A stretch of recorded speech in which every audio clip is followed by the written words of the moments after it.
Hello, എല്ലാ കുട്ടികൾക്കും നമസ്കാരം. ഇന്ന് നമ്മളിവിടെ തയ്യാറാക്കുന്നത് അവൽ വിളയിച്ചതാണ്. ഇത് വളരെ പെട്ടെന്ന് തന്നെ നമുക്ക് തയ്യാറാക്കിയെടുക്കാൻ പറ്റും. നല്ല ടേസ്റ്റാണ് ഇത് കഴിക്കാനായിട്ട്.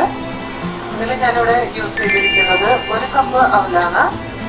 ആ സെയിം കപ്പിൽ തന്നെ 3/4 കപ്പ് ശർക്കര, 1 കപ്പ് തേങ്ങ, കുറച്ച് പൊട്ടുകടല, കുറച്ച് എള്ള്, ആവശ്യത്തിന് നെയ്യ്.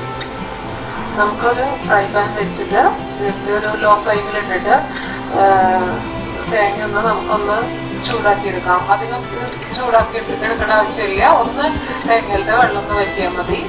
അപ്പോഴത്തെ സ്റ്റൗവ് നമുക്കൊന്ന് ശർക്കര കുറച്ച് 1/2 ഗ്ലാസ് വെള്ളമാണ് ഇവിടെ ഞാൻ എടുത്തിരിക്കുന്നത്. ശർക്കര ഒന്ന് ചൂടാക്കാൻ വയ്ക്കാം. തേങ്ങ ഒന്ന് നന്നായിട്ട് അതിന് വെള്ളം വറ്റുന്ന വരെ നമുക്കൊന്ന് ഇളക്കിയിട്ട് നന്നായിട്ട് മിക്സ് ചെയ്യാം. അതിനുശേഷം ശർക്കരപ്പാനി ഇതിലേക്ക് മിക്സ് ചെയ്യാം. ശർക്കരപ്പാനി തേങ്ങയും കൂടിയിട്ട് നന്നായിട്ടൊന്ന് മിക്സ് ചെയ്യുക. അതിനുശേഷം നമുക്ക് അവല് ഇതിലേക്ക് ചേർക്കാം. അവലും കൂടിയിട്ട് അവല് ഇതിൽ പറ്റി പിടിക്കുന്ന വരെ ഒന്ന് നന്നായിട്ട് നല്ലോണം മിക്സ് ചെയ്യുക. ഇതിന് വേണമെങ്കിൽ നമുക്ക് വെള്ളമൂലും യൂസ് ചെയ്യാം. ഇവിടെ ഞാൻ അവല് വറക്കാണ്ടാണ് നേരെ ഡയറക്റ്റ് എടുത്തിരിക്കുന്നത്. ഇപ്പോൾ ചുവന്നവലാകുമ്പോൾ ഇത്തിരി കട്ടിയുള്ള തന്നെ വറക്കേണ്ട ആവശ്യമില്ല.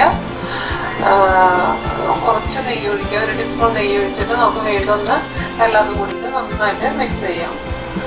അതിനുശേഷം നമുക്ക് 2-3 ടേബിൾ സ്പൂൺ നെയ്യ് എടുത്തിട്ട് പൊട്ടുകടല ഒന്ന് അധികം ഫ്രൈ ചെയ്യേണ്ട ആവശ്യമില്ല. ഒന്ന് നന്നായിട്ടൊന്ന് വറുത്തെടുക്കാം.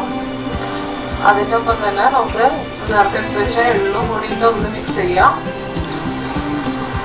നന്നായിട്ട് ഒന്ന് മിക്സ് ചെയ്തെടുക്കാം. അതിന് ശേഷം നമുക്കത് ഈ അവലിലേക്ക് ഒഴിക്കാം.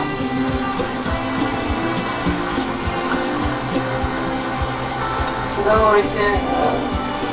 ഒഴിച്ചതിന് ശേഷം എല്ലാം കൂടി നന്നായിട്ട് ഒന്ന് മിക്സ് ചെയ്യുക.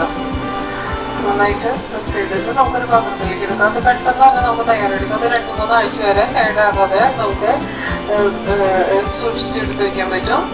എന്ന് വെച്ച് കഴിഞ്ഞാൽ തേങ്ങയൊക്കെ ഒന്ന് നന്നായിട്ട് ചൂടാക്കി കഴിഞ്ഞ് കഴിഞ്ഞാൽ തേങ്ങയുടെ വെള്ളം വറ്റി കഴിഞ്ഞാൽ നമുക്ക് 2-3 ആഴ്ച കേടാകത്തിൽ സൂക്ഷിച്ച് എടുത്ത് വയ്ക്കാൻ പറ്റും.